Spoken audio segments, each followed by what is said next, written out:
В комментариях под предыдущим роликом, в котором я делился своими впечатлениями от 4-го сезона в eFootball, появился, как и всегда, небольшой срач по поводу того, что если вам игра не нравится, то не играйте в нее. Конечно, можно в лишний раз закрыть на все это глаза, действительно перестать играть в эту игру, но никакие проблемы это не изменит, которые присутствуют в eFootball на данный момент. Но, если честно, это все тема для отдельного ролика. Сегодня же я предлагаю поговорить немного о другом. Поскольку мы здесь все сами собрались, мы играем в eFootball, мы играли раньше в PES, то сегодня хочу обсудить, за что же мы любим eFootball. Ведь даже у такой игры, которая до сих пор, по сути, представляет чуть ли не демо-версию, есть свои положительные моменты, за которые мы ее ценим и из-за которых нам хочется так или иначе возвращаться в эту игру, несмотря на все ее проблемы и все ее минусы. Поэтому рад вас приветствовать на канале Realistic PES, устраивайтесь поудобнее и не забывайте поддерживать это видео своими лайками. Ну а в комментариях пишите, что нравится конкретно в eFootball именно вам. Ну а мы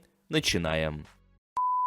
Если вы испытываете проблемы с тем, чтобы купить игры в Steam, у меня есть для вас решение. KupiCode — это не просто сервис, а целая игровая экосистема, которая делает упор на честность и развитие комьюнити, а также организовывает турниры и предлагает систему лояльности. Библиотека игр KupiCode полностью повторяет библиотеку Steam. Более того, на их сайте вы можете найти игры, которые недоступны в нашем регионе. Раздел «Недоступны в РФ». Здесь собраны все игры, которые пользователи не могут найти в магазине Steam, но благодаря KupiCode их можно приобрести на свой российский аккаунт, и не нужно в лишний раз париться созданием новых профилей и прочими трудностями. На сайте самые низкие цены на покупку игр гифтом, а по моему промокоду комиссия снижается на целых 10%. Покупка игры становится намного выгоднее, чем пополнение через Kiwi, но действие промокода, естественно, ограничено. Все просто и, самое главное, безопасно. Никаких паролей, только ссылка на аккаунт. А для зарегистрированных пользователей действует постоянный кэшбэк на каждую покупку. Переходи на KupiCode и играй во все новинки в Steam, как раньше. Первая и основополагающая вещь, которая нравится чуть ли не всем, кто играет в eFootball, та самая вещь, из-за которой люди, по сути, и выбирают eFootball вместо FIFA, это, конечно же, геймплей. Отдельная дискуссия происходит по поводу того, стоит ли геймплей того, чтобы тратить на эту игру время. Стоит ли играть в эту игру с хорошим геймплеем, но с банальным контентом, который обновляется как-то лениво и в целом не привносит ничего интересного. Но как бы то ни было, геймплей в eFootball все еще хорош, несмотря на сильные потрясения в виде переезда с одного движка на другой, с сменой серии от PES к eFootball. И Konami продолжают держать марку. Где-то нынешний геймплей лучше, чем было раньше, где-то чуть-чуть похуже, но факт остается фактом, сильно планка уровня геймплея, как по мне, она не упала. Да, геймплей не совершенен, он вряд ли когда-либо будет совершенен. Опять же, учитывая, что мы говорим об онлайн-игре, где присутствует тот же самый гандикап и прочие подлянки, но тем не менее этот геймплей приятен, он комфортен, по крайней мере для меня, для вас, кто играет в это. И нередко геймплей становится тем самым аргументом в пользу eFootball при споре с той же FIFA, а теперь FK24.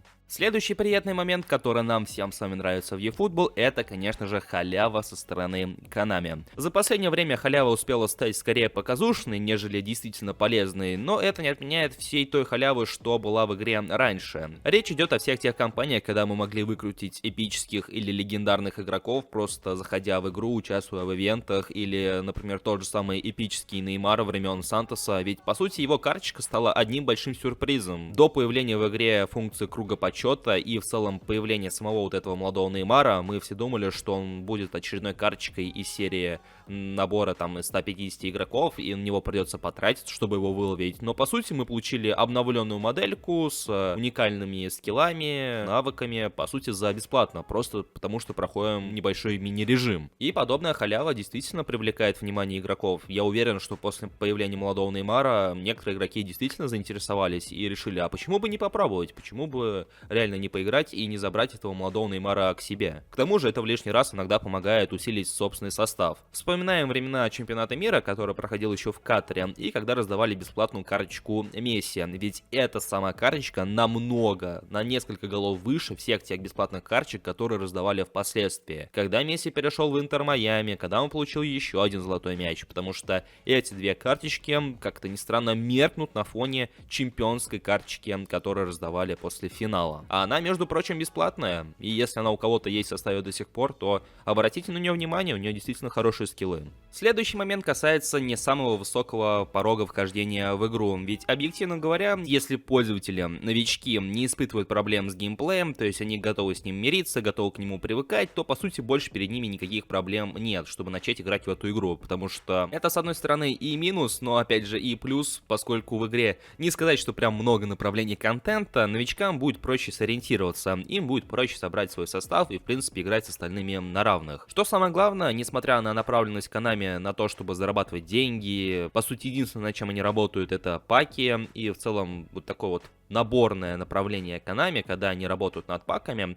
все это не мешает игрокам играть спокойно без доната, не тратиться на эпические бигтаймовские, шоу-таймовские карточки, играть без них. По сути, разница между такими игроками, она не особо существенная. Вся разница заключается лишь в рукастости того или иного игрока. Ведь, по сути, когда игроки попадают на донатные составы, нередко такое бывает, что с донатным составом играет рукастый человек, который мало того, что умеет играть, так у него еще есть и донатные карточки.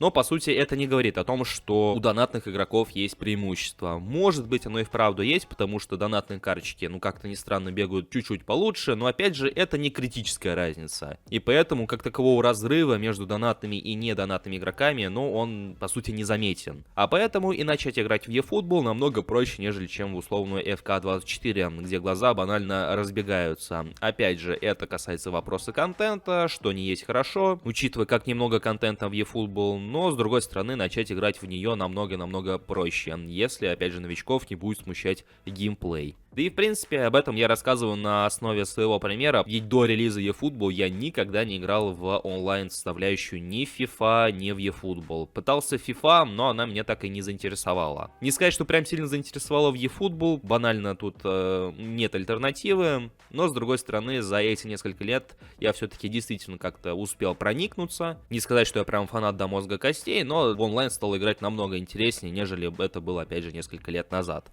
Ну и по сути, это те самые основные моменты, за которые мы с вами и любим eFootball. Я уверен, что у некоторых игроков найдутся и другие моменты, по которым им нравится игра. И об этих моментах я буду рад узнать в комментариях под этим роликом. Но я выделил конкретно эти три направления, поскольку они мелькают в разговорах чаще всего, да и в принципе на основании своего опыта я решил выделить именно их. Ну и стоит отметить, что здесь опять же все упирается в контент, а именно его отсутствие, поскольку в игре не сказать, что много есть чем заняться, а поэтому и мало вещей может привлекать в eFootball, нежели могло бы быть. Но, опять же, это разговор обо всем и ни о чем, как и всегда, поэтому что есть, то есть. Ваше же мнение я буду ждать в комментариях, не забывайте поддерживать это видео своими лайками и подписывайтесь на канал с колокольчиком, если находитесь здесь впервые. У меня же на сегодня все, я всех благодарю за просмотр и желаю вам всем удачи. Всем пока!